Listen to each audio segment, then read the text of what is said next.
Vous pensez que l'équipe d'Avengers aurait pu s'offrir un petit détour par Paris avant d'aller faire sa promo en Chine? Ça tombe bien, nous aussi.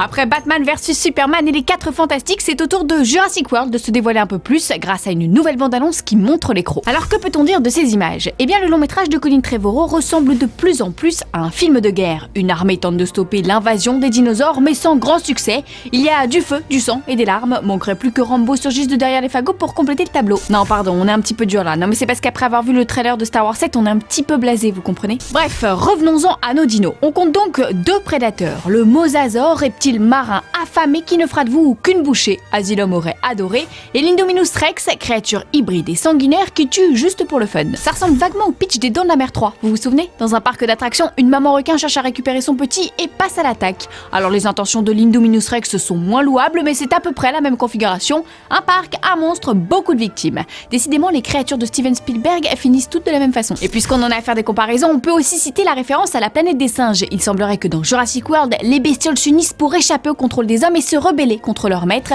C'est en tout cas ce que laisse entendre la seule et unique réplique d'Omar Sy à 1 minute 51. Omar Sy justement, parlons-en. Le Frenchie apparaît très brièvement le temps d'une mini course-poursuite. On est bien loin du rôle conséquent annoncé par Trevorrow et dont on vous parlait dans l'épisode 268. Mais le film ne sort que le 10 juin prochain et d'ici là, qui sait, nous aurons peut-être une nouvelle bande-annonce avec un face-à-face entre Omar Sy et ses vélociraptors de compagnie.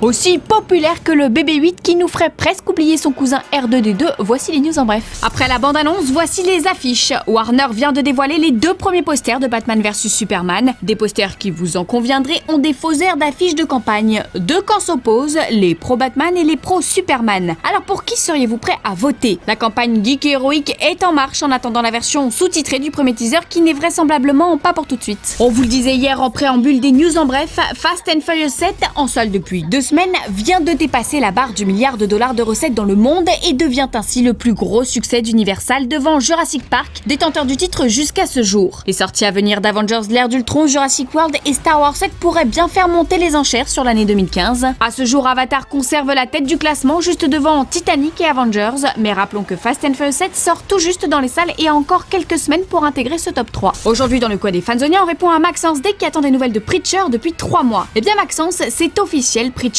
pourra compter sur 2 nouvelles recrues, Elizabeth Perkins, que vous avez sûrement croisée dans Weeds, et Dominic Cooper. Vu dans Captain America et Agent Carter, Dominic Cooper fait donc des infidélités à Marvel pour rejoindre DC Vertigo dans l'adaptation du comic culte de Garth Ennis. Il campera le premier rôle de la série, celui du révérend Jesse Custer. Enfin pour le moment, il ne s'agit que d'un pilote, commandé par AMC et développé par Seth Rogen et son complice Evan Goldberg, en espérant que la chaîne se laisse séduire par une première saison.